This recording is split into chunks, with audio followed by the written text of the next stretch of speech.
پارہ نمبر 20 سورہ قصص آیت نمبر 51 اعوذ باللہ من الشیطان الرجیم بسم اللہ الرحمن الرحیم۔ قرآن مجید کی ان آیات میں اللہ رب العزت نے ترغیب القرآن کے بارے میں فرمایا کہ حضور صلی اللہ علیہ وسلم کو اللہ رب العزت نے بطور تسلی دی ہے ان آیات میں، اور فرمایا اللہ رب العزت نے کہ آپ صلی اللہ علیہ وسلم سے پہلے پے در پہ مسلسل لگاتار ہم نے انبیاء علیہ السلام کا سلسلہ جاری فرمایا، اور انبیاء آتے تھے پے در پہ لگاتار اور ان کو تبلیغ کرتے تھے، ان کو سمجھاتے تھے، اور انبیاء کے آنے کا مقصد ان کو سمجھانا تھا، ان کو نصیحت کرنی تھی، تاکہ ہر نبی کے آنے کا مقصد یہ تھا لگاتار پے در پہ جو آتے تھے کہ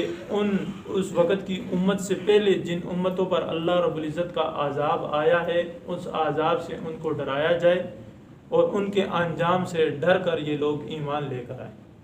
بطور تسلی کے اللہ رب العزت فرما رہے وَلَقَدْ وَصَّلْنَا لَهُمُ الْقَوْلَ، تحقیق پہ در پہ بھیجا ہم نے اپنا کلام، لَعَلَّهُمْ يَتَذَكَّرُونَ تاکہ یہ اس سے نصیحت حاصل کر سکیں، بجائے اس کے کہ حضور صلی اللہ علیہ وسلم آئے اور ان کو تبلیغ کر رہے ہیں، ماقبل امتوں کے احوال کو بیان کر رہا ہے قرآن مجید احادیث کی روشنی میں، قرآن کی روشنی میں، لیکن اللہ رب العزت فرما رہے ہیں لعلہم یتذکرون، ماقبل قوموں کے احوال کو سن کر ان کو چاہیے کہ اس سے یہ نصیحت حاصل کریں، بجائے اس کے کہ یہ نصیحت حاصل کریں الٹا یہ اس کے اوپر اعتراضات کر رہے ہیں۔ یہ ان کی بدبختی کی وہ ہے۔ اللہ رب العزت فرما رہے ہیں الذین آتیناہم الکتاب، ان میں سے ماقبل وہ قومیں، ان میں سے دی ہم نے ان کو کتاب اس قرآن سے پہلے، اس وقت بھی وہ رائے راست پر تھے، اپنے وقت کی شریعت کے مطابق وہ زندگی گزار رہے تھے، اور اس کے بعد جب قرآن آیا تو قرآن کو دیکھ کر ماقبل جو کتاب ان کے پاس تھی اس میں انبیاء حضور صلی اللہ علیہ وسلم کی جو نشانیاں بتلائی گئی تھیں، بعض ان میں خوش نصیب ایسے تھے جو ان نشانیوں کو دیکھ کر ایمان لے آئے، قرآن سے پہلے بھی رائے راست پر تھے اور قرآن کے نزول کے بعد بھی وہ رائے راست پر رہے، جس طرح کے یہودیوں میں عبداللہ بن سلام رضی اللہ تعالیٰ عنہ تھے۔ اور اللہ رب العزت فرمانے وَإِذَا يُتْلَى عَلَيْهِمْ، اور بعض ان میں سے ایسے ہیں جن کے اوپر آپ قرآن کی تلاوت کرتے ہیں تو وہ آپ کے قرآن کی تلاوت سنتے ہیں تو کہتے ہیں قَالُوا آمَنَّا، ہم ایمان لے آئے، یہ اللہ کا کلام ہے، حق ہے، سچ ہے، آمنا بھی، ہم اس قرآن کے ساتھ اللہ کے اس کلام کے ساتھ ایمان لے آئے، انہ الحق کو، بے شک یہ اللہ رب العزت کا کلام حق ہے، من ربنا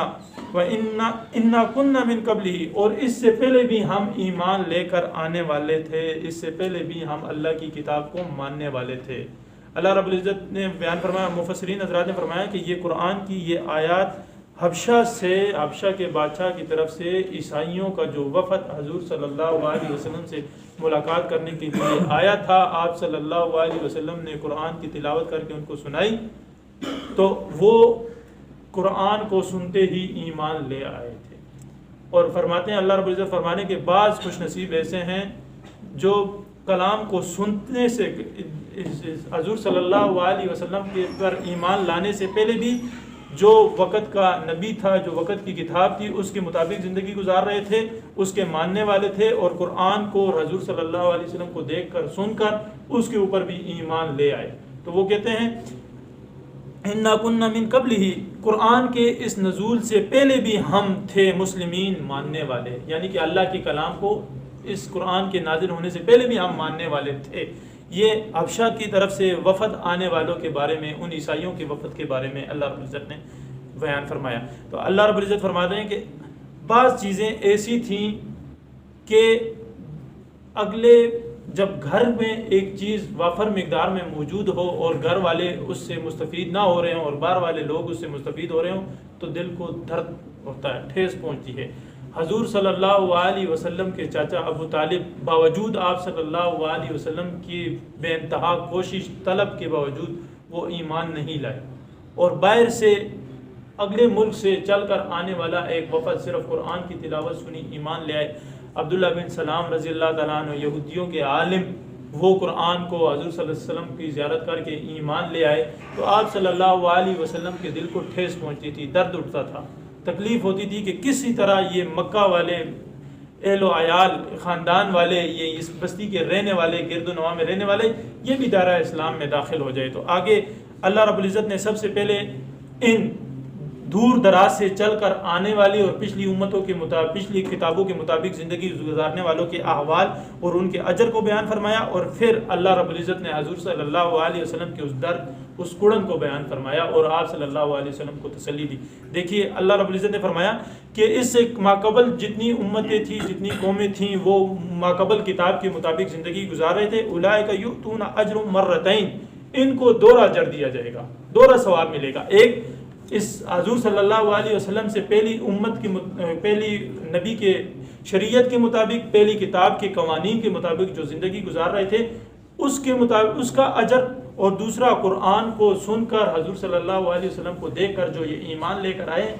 اس کا، ان دونوں کا دوہرا اجر ہوگا ان کے لیے۔ اولئک یہی لوگ ہیں یؤتون دیے جائیں گے اجر ان کو مرتین، دو مرتبہ، دوہرا، بما صبروا، نمبر ایک بسبب اس کے انہوں نے صبر کیا، اس سے ماقبل امت میں ماقبل انبیاء کا انہوں نے ساتھ دیا، مستقل مزاجی کے ساتھ، صبر کے ساتھ، جو تکالیف حق کے راستے میں ان کو آتی رہیں انہوں نے صبر کے ساتھ برداشت کیا،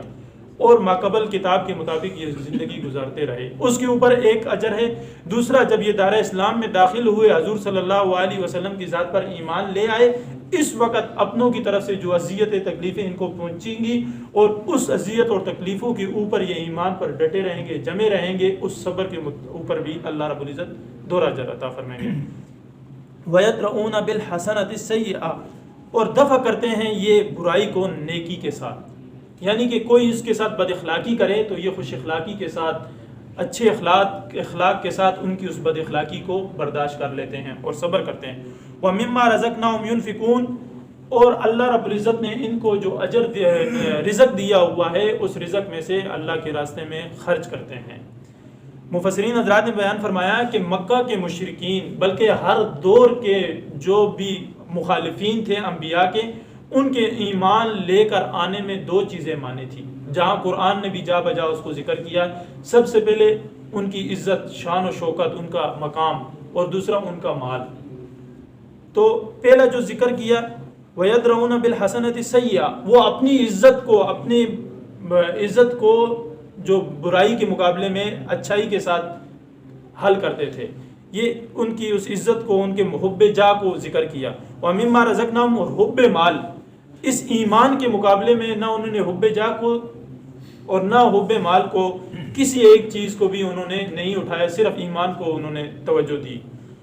پھر ان کی خصوصیات، ان کی وصف جو ہے اللہ رب العزت مزید بیان فرما رہے ہیں کہ وہ ایسے وصف رکھنے والے لوگ تھے، وَإِذَا سَمِعُوا، جب وہ ان کے ساتھ کلام کیا جاتا ہے، وہ سنتے ہیں کسی لغو بات کو تو کہ اعرضوا، وہ اعراض کرتے ہیں ان سے، وقالوا، اور کہتے ہیں لنا اعمالنا، ہمارے لیے ہمارے اعمال ہے، وَلَكُمْ اعمالکم، اور تمہارے لیے تمہارے اعمال ہیں، سلام علیکم، ان سے اجتناب کرتے ہیں، سلام علیکم، یہ سلامتی مفسرین حضرات فرماتے ہیں کہ ان سے اجتناب کرتے ہیں کہ بس ہم آپ کے شر سے دور رہتے ہیں، ہم آپ کے شرور میں، آپ کی شرارتوں میں، آپ کے اس میں شریک نہیں ہوتے۔ لا نبتغی الجاہلین، اور نہیں الجھتے جاہلین کے ساتھ، بے سمجھ لوگوں کے ساتھ نہیں الجھتے۔ اب اللہ رب العزت نے اس حبشہ سے آنے والی وفد کا ذکر کیا، وہ عبداللہ بن سلام کا ذکر کیا، رضی اللہ تعالیٰ عنہ کا ذکر کیا، ان صحابہ کا کہ وہ ایمان لے آئے۔ اللہ رب العزت نے ایسے لوگوں کے لیے دوہرا اجر رکھا ہے اور ان کی یہ خصوصیات تھی۔ لیکن انک لا تہدی من احببت، جب یہ اتنی دور سے چل کر آئے اور ایمان سے فیض ہوئے، حضور صلی اللہ علیہ وسلم کا دل کڑکتا تھا اس اہل علاقہ کے کرب و جوار میں، جو خاندان کے لوگ تھے، کرب و جوار میں جو معاشرے کے لوگ تھے، ان کے ایمان لا لانے پر حضور صلی اللہ علیہ وسلم غمگین رہتے تھے، غمزدہ رہتے تھے۔ تو اللہ رب العزت فرما رہے ہیں کہ انک لا تہدی، یہاں سے حضور صلی اللہ علیہ وسلم کی، بلکہ ہر نبی کی، ہر پیغمبر کی اختیارات کی نفی کا بھی اظہار اللہ رب العزت کروا رہے ہیں۔ انک لا تہدی، بے شک نہیں ہے آپ کے اختیار میں آپ جسے ہدایت دینا، من احببت، جسے آپ پسند کریں، آپ کے اختیار میں نہیں ہے ہدایت دینا جسے آپ پسند کریں، ولیکن اللہ، لیکن یہدی من یشاء، ہدایت کا اختیارات اللہ کے ہاتھ میں ہیں، اللہ رب العزت ہدایت دیتا ہے جس کو چاہے، وَهُوَ أَعْلَمُ بِالْمُهْتَدِينَ، اور اللہ رب العزت بہتر جانتا ہے ہدایت پر آنے والوں کو، کون ہدایت پر حاصل کرے گا، کون ایمان لے کر آئے گا اور کون نہیں لے کر آئے گا، یہ اللہ رب العزت جانتا ہے، آپ نہیں جانتے، اور اس کو ہدایت نہیں مل سکتی جسے آپ پسند کرتے ہیں، ہدایت اس کو ملے گی جس کو اللہ رب العزت پسند کرے گا، اور ہدایت کے ملنے کے اسباب اللہ رب العزت نے اس سے پہلے بیان کر دیے، بما صبروا، نمبر 1 وصف ہدایت حاصل کرنے کا صبر، وَيَدْرَؤُونَ بِالْحَسَنَةِ السَّيِّئَةَ، برائی کو نیکی کے ساتھ وہ ہٹاتے ہیں، دور کرتے ہیں، اور وَمِمَّا رَزَقْنَاهُمْ، اور اللہ کی رضا میں خرچ کرتے ہیں، صدقہ کرتے ہیں، زکوٰۃ کرتے ہیں، خیرات کرتے ہیں، وَإِذَا سَمِعُوا اللَّغْوَ، اور ان کی ہدایت پانے والوں کی وصف یہ بھی ہے جب وہ لغو باتوں کو سنتے ہیں تو اس سے اعراض کرتے ہیں اور جاہلین سے اعراض کرتے ہوئے گزرتے ہیں۔ وقالوا، دوسرا اہل مکہ جو آپ صلی اللہ علیہ وسلم پر ایمان نہیں لاتے تھے، اس کی ایک وجہ یہ بھی تھی، وہ کہتے تھے اگر ہم حضور صلی اللہ علیہ وسلم پر ایمان لے آئے اور ان کی اتباع کر لی تو ایمان لانے کے اس گناہ میں اس وقت معاشرے کے مطابق ہمیں اس زمین سے نکال دیا جائے گا، ہمیں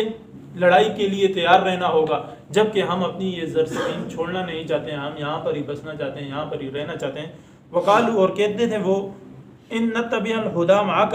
ہم آپ کے ساتھ ہو کر ہدایت کے تابع بن جائے، نتخطف من ارضنا، اچکے جائیں گے ہم اپنی سرزمین سے، یعنی مار پیٹ کر نکال دیا جائے گا ہمیں اس سرزمین سے۔ اولم نمکن لہم حرما آمنا، اللہ رب العزت بطور ان کو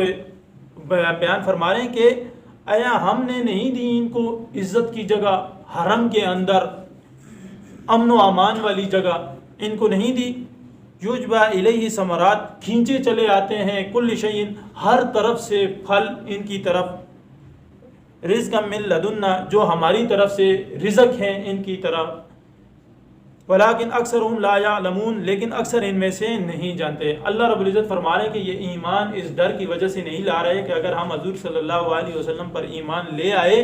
تو اس ایمان کی وجہ سے ہمیں اپنی سرزمین سے نکال دیا جائے گا۔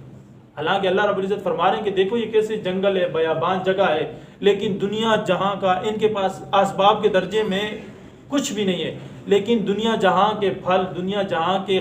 رزق ان کے پاس کھینچا ہوا چلا آ رہا ہے، اور دنیا جہاں کا ساز و سامان ان کے پاس چلا ہوا آ رہا ہے۔ اللہ رب العزت نے کیسے عزت اور ایمان، امن و امان والی جگہ ان کو عطا کی ہے، اس کے باوجود یہ اللہ رب العزت کی اس کی قدر نہیں کرتے، ان نعمتوں کی قدر نہیں کرتے اور حضور صلی اللہ علیہ وسلم کو جھٹلاتے ہیں۔ وَكَمْ أَهْلَكْنَا مِنْ قَرْيَةٍ، اللہ رب العزت فرما رہے ہیں کہ اپنے اس دولت کے اوپر، ساز و سامان کے اوپر، اپنی سرزمین کے اوپر غرور مت کرو۔ کتنی ہی بستیاں تھیں جن کے پاس کھانے پینے کی، نعمتوں کی تم سے زیادہ فراوانی تھی، طاقت کی، مال و دولت اسباب کی زیادہ فراوانی تھی، اور وہ اس کے اوپر مغرور ہو چکے تھے، آکڑ خانیاں انہوں نے شروع کر دی تھی۔ وَكَمْ أَهْلَكْنَا مِنْ قَرْيَةٍ، ایسے کئی جو مغرور ہو گئے تھے، کئی بستیوں کو ہم نے تباہ و برباد کر دیا، صفحہ ہستی سے ان کا نام مٹا دیا۔ وَكَمْ أَهْلَكْنَا مِنْ قَرْيَةٍ، اور کتنی بستیاں ہم نے تب ہلاک کر دی، بَطِرَتْ مَعِيشَتَهَا، جو مغرور تھی اپنی سامان عیش کے اوپر، فَتِلْكَ مَسَاكِنُهُمْ لَمْ تَسْكُنْ، اللہ رب العزت فرما رہے ہیں کہ ایسا ہم نے ان کو تباہ کیا، ایسا ہم نے ان کو ہلاک کیا کہ ان کے گھر تباہ ہونے کے بعد کوئی آباد کرنے کے لیے تیار ہی نہیں، بلکہ باقی ماندہ جو دنیا میں انسان ہیں، اللہ کے عذاب کے آنے کے بعد ان بستیوں کو نحوست کا گھر سمجھتی ہیں، وہاں پر جانا، آباد ہونا تو دور کی بات، وہاں پر کوئی انسان اس نحوست، عذاب کی نحوست کی وجہ سے جانا بھی پسند نہیں کرتے، اس سے دور رہتے ہیں۔ ہاں اللہ رب العزت فرماتے ہیں فَتِلْكَ مَسَاكِنُهُمْ، پس یہ ان کے گھر ہیں، لم تسکن من بعدہم، ان کے من بعدہم نہیں آباد ہوئے ان کے بعد، الا قلیلا، مگر تھوڑے وقت کے لیے، الا قلیلا، مگر تھوڑے وقت کے لیے، جس طرح کوئی مسافر گزرتے ہوئے تھوڑی دیر کے لیے ستانے کے لیے بیٹھ جائے، بس یہی وہ آباد ہو جاتی ہے، نہیں تو کوئی قافلہ گزرتے گزرتے بیٹھ جائے، یہی تھوڑی دیر کے لیے آباد ہوتا ہے، اور وہ قافلہ بیٹھنے والا بھی اس جگہ کو منحوس سمجھتا ہے اور جلدی اٹھ کر وہاں سے چلتا ہے۔ وَكُنَّا نَحْنُ الْوَارِثِينَ، اللہ رب العزت فرما رہے ہیں کہ ایسے ہم نے ان کو صفحہ ہستی سے مٹا دیا کہ دنیا کے اوپر ان کی سرزمین کا، ان کے عیش و عشرت کا، ان کے مال کا کوئی وارث بھی نہیں بچا